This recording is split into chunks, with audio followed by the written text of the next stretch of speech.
En este vídeo vamos a explicar los diferentes tipos de reproducción que existen en los organismos vivos.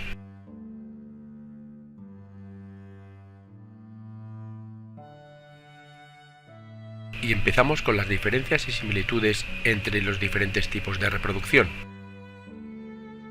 El objetivo de todos ellos es uno muy claro: perpetuar la especie. Y básicamente podemos distinguir dos: el asexual y el sexual. En el primero, los descendientes del progenitor son genéticamente idénticos a él y se desarrolla por procesos mitóticos, es decir, que se lleva a cabo con un solo progenitor.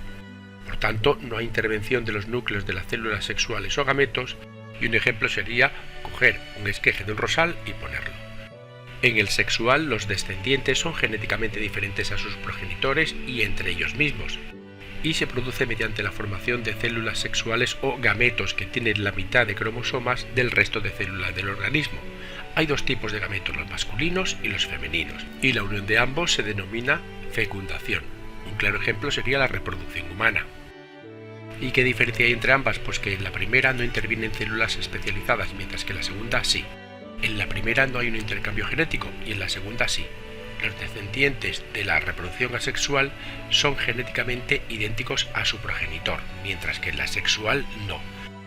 Y la reproducción asexual se produce en casi todos los seres unicelulares, mientras que la sexual es en los pluricelulares principalmente. Y como todo en la vida, cada una tiene sus ventajas y sus desventajas. En la primera, la expansión de la especie es muy rápida, mientras que en la sexual es más lenta. Además, es mucho más sencilla que en la sexual. Además, no requiere movilidad porque se puede reproducir un organismo en una sola área, mientras que la sexual sí que requiere movilidad porque hay que encontrar un miembro del otro sexo. Por tanto, mientras que en la sexual no se necesita pareja, en la sexual sí. En la primera, el desgaste de energía es mínimo, mientras que la segunda es más elevado por las operaciones previas a la fecundación.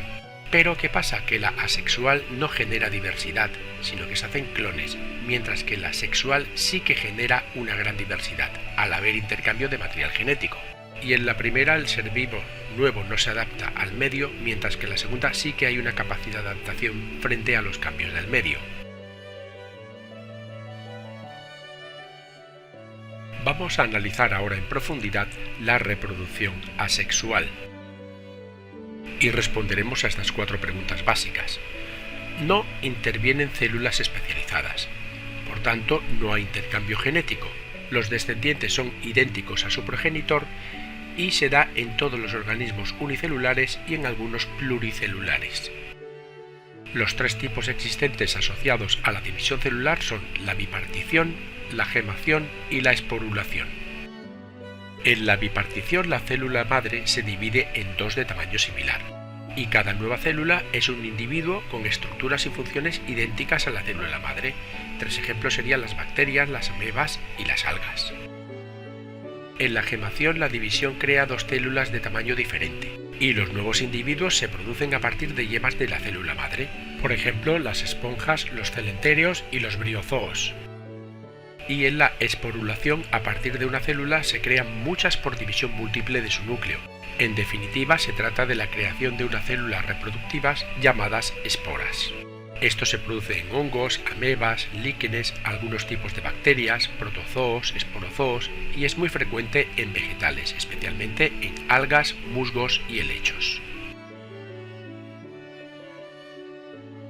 Concretamente, la reproducción asexual en las plantas es por dos formas: por multiplicación vegetativa o por germinación. En la primera se produce un organismo a partir de un fragmento de este organismo. Así se asegura la perpetuación de individuos bien adaptados a ese medio y evolutivamente eficaces. Es muy común en plantas superiores. Y existen dos tipos: la fragmentación, que es coger, por ejemplo, un esqueje de un rosal y plantarlo, o la división celular, que tiene a su vez dos: la bipartición y la gemación, que las hemos estudiado en las células, pues lo mismo aplicado a las plantas. En la bipartición, la célula madre se divide y en la gemación se genera una yema en la planta que en un futuro dará origen a nuevas plantas. Y la otra forma es mediante gérmenes, que son células asexuales reproductivas que desarrollan directamente el individuo, y hay dos tipos: las pluricelulares o propágulos, que son agrupaciones de células, es decir, unas partes que están en el tallo de las plantas especializadas para separarse a la planta madre y así extenderse. Hay 4 ejemplos muy claros: los tubérculos como las patatas, los estolones en el caso de las fresas, los rizomas en el caso del carrizo y los bulbos como por ejemplo un tulipán. Y luego están las unicelulares, es decir, las esporas. Estos son unas células germinales especializadas, pero no tienen reproducción sexual, por tanto no necesitan fecundación. Y es típico de las pteridofitas, los helechos, las briofitas, los musgos y también los hongos. Las estructuras especializadas donde se producen estas esporas se les llama esporangios. Y pasemos a ver ahora un caso especial, la partenogénesis, que ocurre cuando las células sexuales femeninas se dividen repetidamente sin que se hayan vinculado con anterioridad a un gameto masculino. Por eso se les llama la reproducción de las vírgenes. Esta no aporta variedad genética a la especie, sino que crea clones de la madre, y solo puede darse en especies capaces de reproducirse sexualmente, ya que requiere de la creación de gametos femeninos. Por eso está clasificada ahí entre dos aguas, porque por una parte se dice que es una reproducción sexual de tipo monogamética, pero por otra también que es un mecanismo reproductivo asexual. ¿Y dónde se da? Pues con frecuencia en platelmintos, rotíferos, tardígrados, crustáceos o insectos e incluso anfibios y reptiles. Más raramente en algunos peces y vegetales y excepcionalmente en las aves.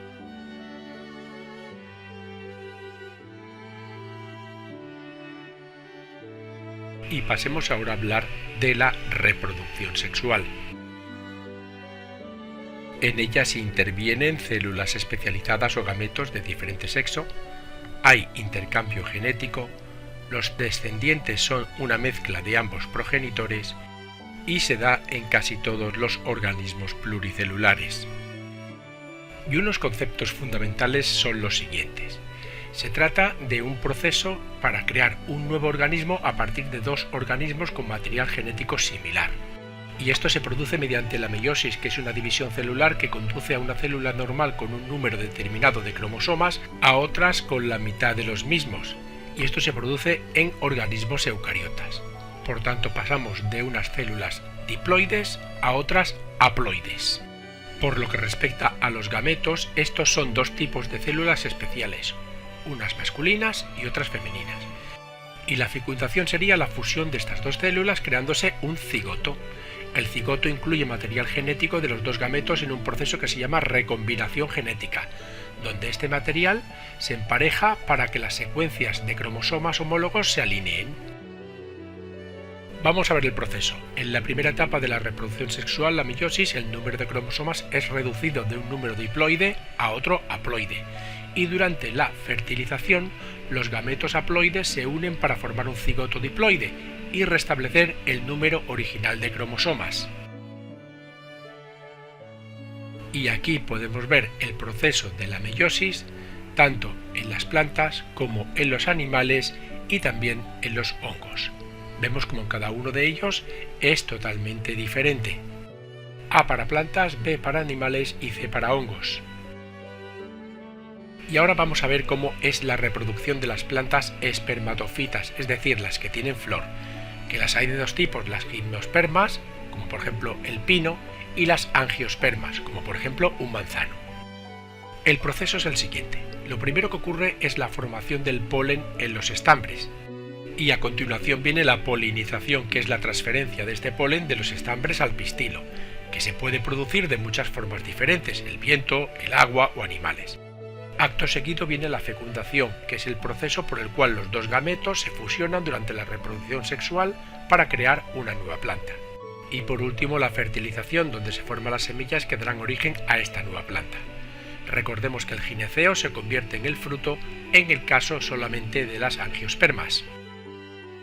Y en el caso de los animales primero ocurre la gametogénesis, que es la formación de gametos.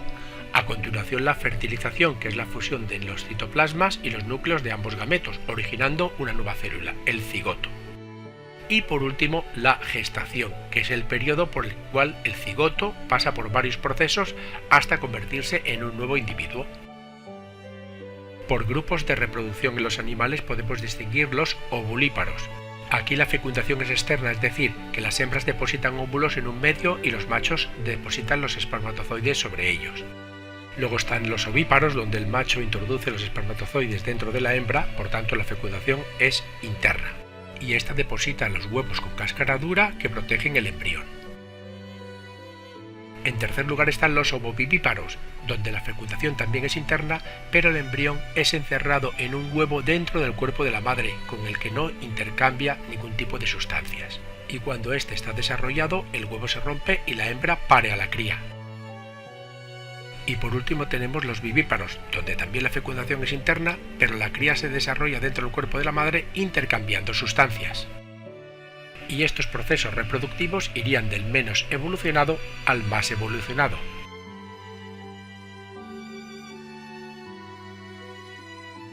Y a continuación estudiaremos un caso curioso, la reproducción alternante. Se trata de un proceso en el que se alterna la reproducción sexual con la asexual en un mismo ciclo vital y en una misma especie. Hay que decir que muy pocos seres vivos poseen este tipo de reproducción. Con esto se consigue un doble objetivo, la existencia de una mayor variabilidad genética gracias a la reproducción sexual y por otro lado aumentar rápidamente el número de individuos gracias a la reproducción asexual. Y está presente en animales como las medusas y en vegetales como los helechos y los musgos. Vamos a ver caso por caso.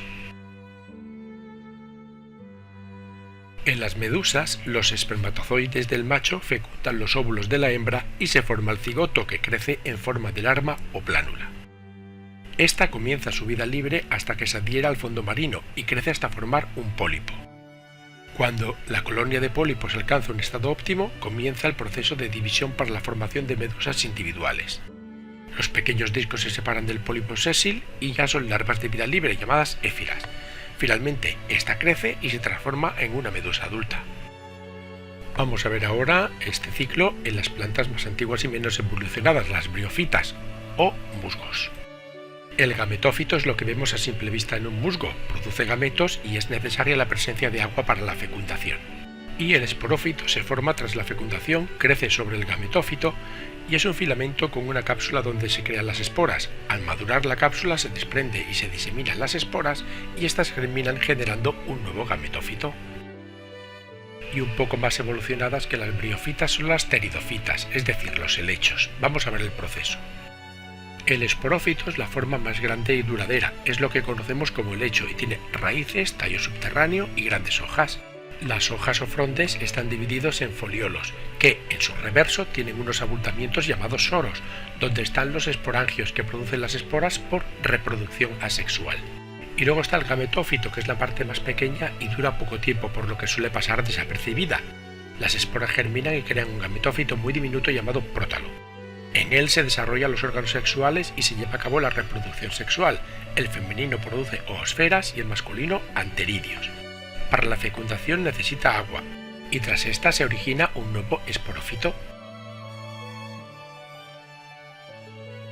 Y finalizamos hablando del envejecimiento y del origen y la evolución de la sexualidad.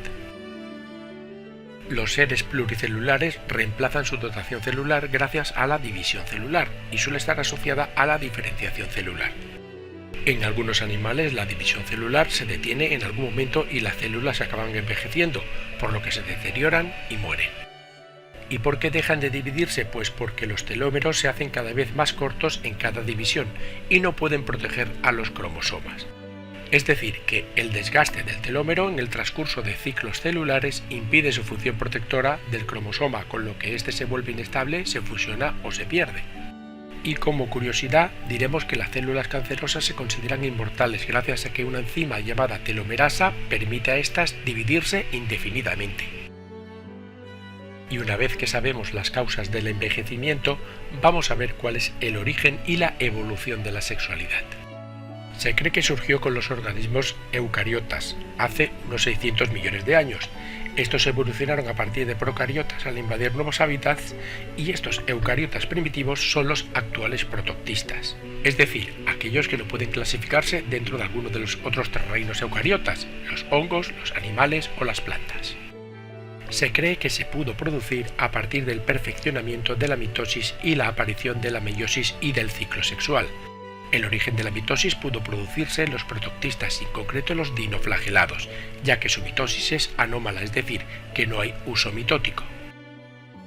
Y surgió como consecuencia de la ventaja adaptativa que suponía, ya que al haber recombinación cromosómica, se produce una mayor capacidad de adaptación al entorno de sus individuos, facilitando la colonización de nuevos hábitats. Y esto ha sido todo, muchas gracias por escucharme y espero que te haya servido de ayuda. Para más información entra en yucam.com.